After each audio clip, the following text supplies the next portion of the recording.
Hi friends, welcome to London Tamil kitchen. உங்களுக்கு carrot cake பிடிக்குமா? இன்றைக்கு கேரட் கேக் ரெசிபியோடு வந்திருக்கிறேன். கேரட் கேக் எப்படி செய்கிறேன்னு சொல்லி பார்ப்போம் வாங்க.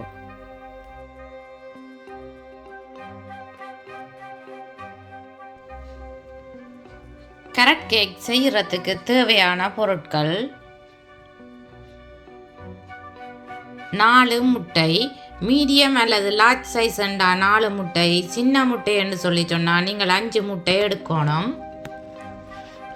150 gram caster sugar, 150 gram brown sugar, இது லைட் ப்ரௌன் சுகர் எடுத்திருக்கிறேன். நீங்கள் விருப்பம்னு சொல்லி சொன்னால் டார்க் ப்ரௌன் சுகர் எடுக்கலாம்.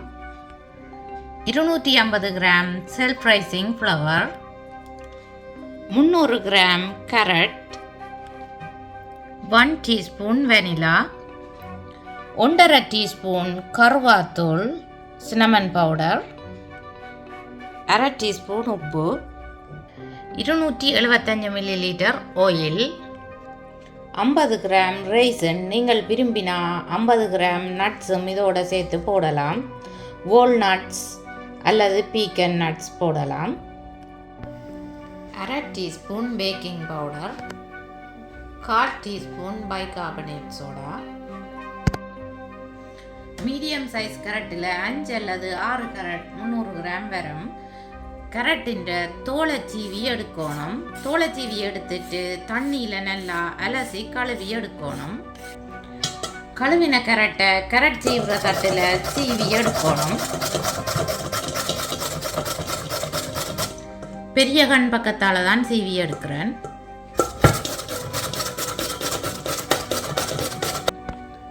300 கிராம் கேரட்டையும் சீவி எடுத்துட்டேன். எடுத்து வச்சிருக்கிற 250 கிராம் செல்ஃப் ரைசிங் ஃப்ளவருக்குள்ள 1.5 டீஸ்பூன் சின்னமன் பவுடர் போடுறேன்.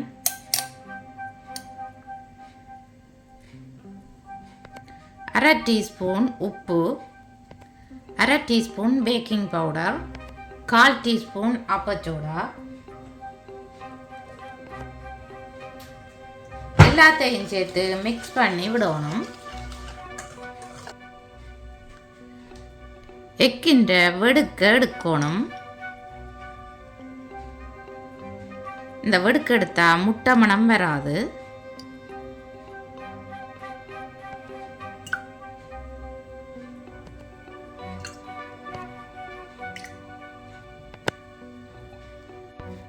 நாலு எக்கையும் டிஷ்ஷுக்குள்ளே போட்டுட்டேன். எடுத்து வச்சிருக்கிற ப்ரௌன் சுகர், ஒயிட் சுகர் எல்லாத்தையும் போட்டு நல்லா பீட் பண்ணி எடுக்கணும்.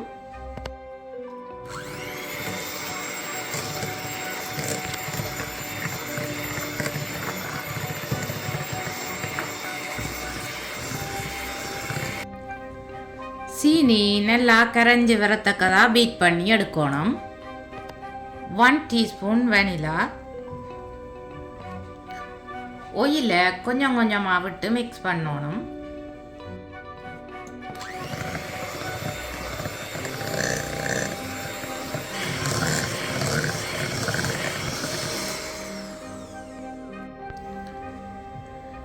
இப்படி ஆயில் வந்து நல்லா மிக்ஸ் பண்ணப்பட்டு வரணும். ஆயில் செப்பரேட்டாக தெரியக்கூடாது. பார்த்தீங்களா, ஆயில் விட்டதே தெரியல, நல்லா மிக்ஸ் பண்ணப்பட்டு இருக்குது. மிக்ஸ் பண்ணி வச்சிருக்கிற மாவை போட்டு மிக்ஸ் பண்ணணும். மா மிக்ஸ் பண்ணிக்க நீங்கள் ஒரே சைட்டுக்கே மிக்ஸ் பண்ணணும்.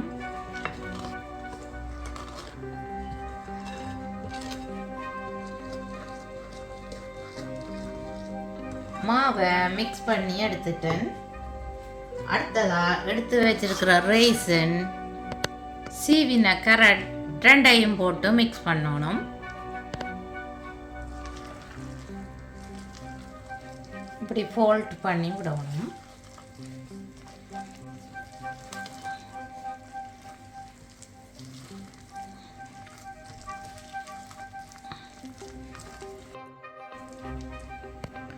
இப்போ நல்லா மிக்ஸ் பண்ணி எடுத்துட்டேன். கேக் ரேக்கில் க்ரீஸ் ப்ரூஃப் பேப்பர் போட்டு அதுக்குள்ள இந்த கேக் மிக்ஸை விட்டு பரவுறேன்.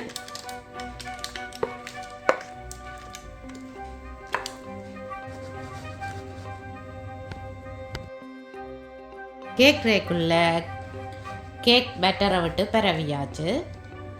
அவனை 180 டிகிரி செல்சியஸில் ஒன் பண்ணி விட்டுருக்கிறேன். மேலையும் கீழையும் ஹீட் வரக்கூடிய மாதிரியான செட்டிங்கில் விட்டுருக்கிறேன். அவனை 10 மினிட்ஸ் ப்ரீ ஹீட் பண்ண விட்டுருக்கிறேன். பாட்டம் ரேக்கில் கேக்கை பேக் பண்ண வைக்கணும். 40 to 50 மினிட்ஸ் இந்த கேக்கை பேக் பண்ணி எடுக்கணும். அவனை அடிக்கடி ஓப்பன் பண்ணி பார்க்கக்கூடாது. ஓப்பன் பண்ணி பார்த்தால் கேக் வடிவா பொங்கி வராது.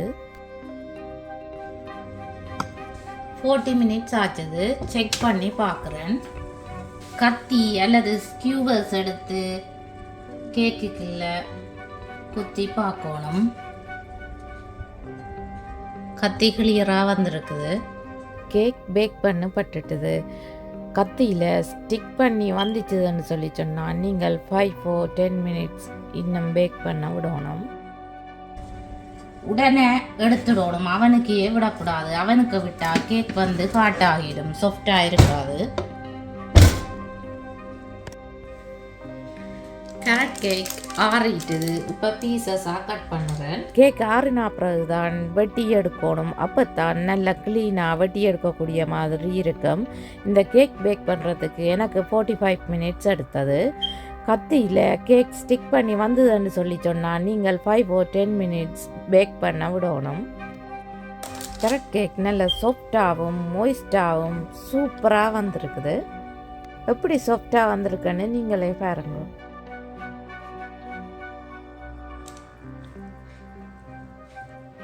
பிச்சு காட்டுறேன்னு எப்படி இருக்குன்னு பாருங்க. நல்ல சாஃப்டாக வந்திருக்கு, பஞ்சு மாதிரி இருக்குது. கேரட் கேக் நல்ல மொய்ஸ்டாகவும் சாஃப்டாகவும் இருக்குது. நீங்களும் ட்ரை பண்ணி பார்த்து எப்படி வந்தேன்னு சொல்லி ப்ளீஸ் மறக்காமல் எனக்கு கமெண்ட் போடுங்க. என்னுடைய வீடியோ பார்த்ததுக்கு ரொம்ப நன்றி. மீண்டும் இன்னும் ஒரு அமேசிங்கான ரெசிபியில் உங்களை சந்திக்கும் வரை உங்களிடமிருந்து விடைபெறுவது உங்கள் மதி. பாய்.